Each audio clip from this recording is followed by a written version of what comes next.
Hi, I am Linda Welbrock, the CEO and founder of Leading Women Entrepreneurs, and I have a very special guest here with us today. Her name is Kristi Telschow, and she is going to tell us all about her entrepreneurial journey. And congratulations, Kristi, for being named a top 25 leading women entrepreneur. Welcome. Thank you so much. I appreciate the honor. So, Kristi, let's start.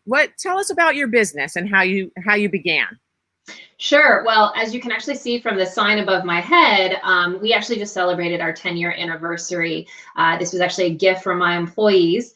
And I started my company actually in my mother's conference room. She's an entrepreneur herself. She's an accountant. And I started in her tiny little conference room, walking door to door to businesses. And 6 months in, we were set. So we actually opened up and my mother moved into a new office space with us, and things just grew from there. So what services do you offer? So we have really expanded our lines of services over the last 10 years. When we first started Jersey Staffing, we were predominantly light industrial and clerical.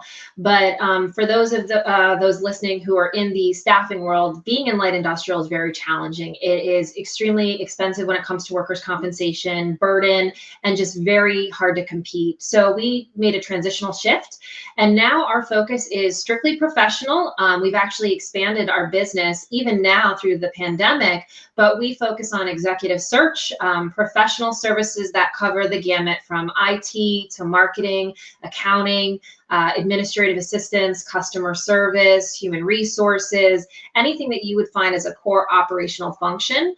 And then outside of our staffing, we've actually even expanded further. We do what we call as RPO services, so recruitment process outsourcing. And many organizations, we build custom solutions for them regarding their recruitment. So we can either design a recruitment process for them to manage internally. They can outsource that whole function to us, and we'll manage all the pieces. Or maybe it's just they need us to do their job postings or to screen candidates that they've already recruited. So we have that function, and we also do HR consulting services. Great. So you have really evolved over the past decade, and it's always interesting to see how those entrepreneurial evolutions unfold. So congratulations on your expansion and your success. Yeah. And now we, of course, are in a very strange time in history, right? Mm-hmm. And how are you managing, and what are your strategies for continuing to service your clients and the staffing needs of those people out there during these uncertain times? Yeah. It's definitely challenging, but one of the blessings of being an entrepreneur is always thinking outside of the box and trying to come up with new solutions. I'm blessed to also have my future husband. He and I are also business partners in another business, and he's always coming up with new ideas with me on how we can be creative. I also leaned on my team. So when the pandemic hit, immediately we went into action. What can we do? How can we position the business to really move forward with how things are progressing? So we work with a lot of essential business. So obviously that was our first step, is who do we have that's essential, where we can make sure that we still have some income coming in.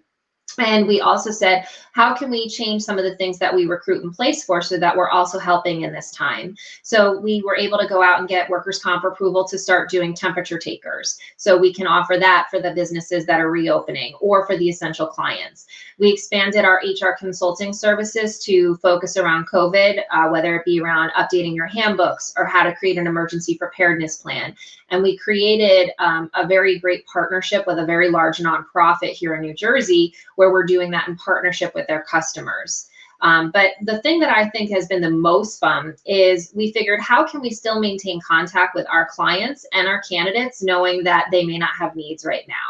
So we developed what we call the Jersey Staffing Business Alliance, and we actually have a weekly call every Wednesday, and we've invited our clients to come and join us.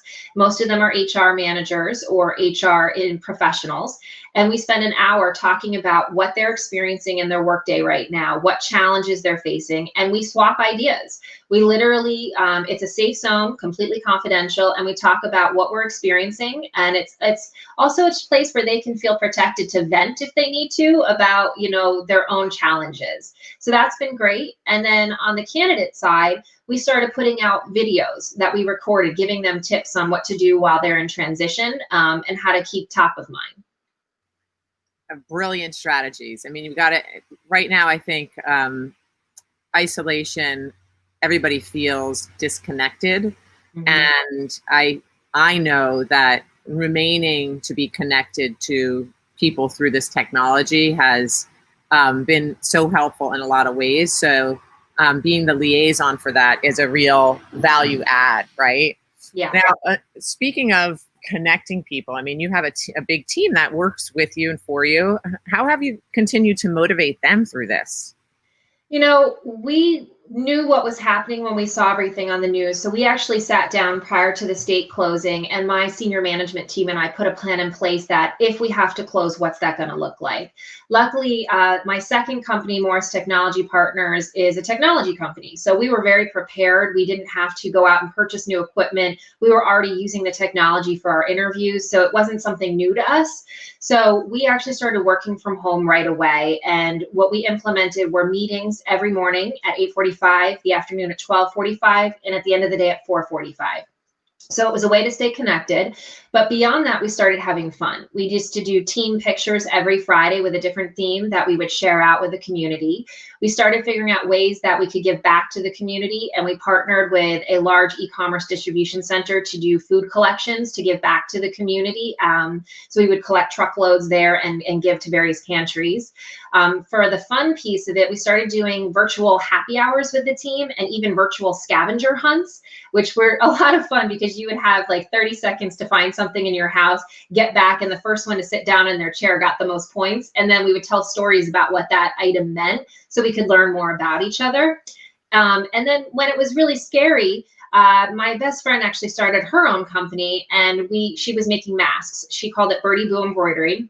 So I had her make custom masks for my team, and I hand delivered it to all of them in their mailboxes with homemade cake. So that always put a smile on their face too. Just brilliant. I love these ideas. I like the scavenger hunt. I think I'm going to do that with my kids. It was a lot of fun. And we might have had a cocktail or two while we did it. Makes it even more fun.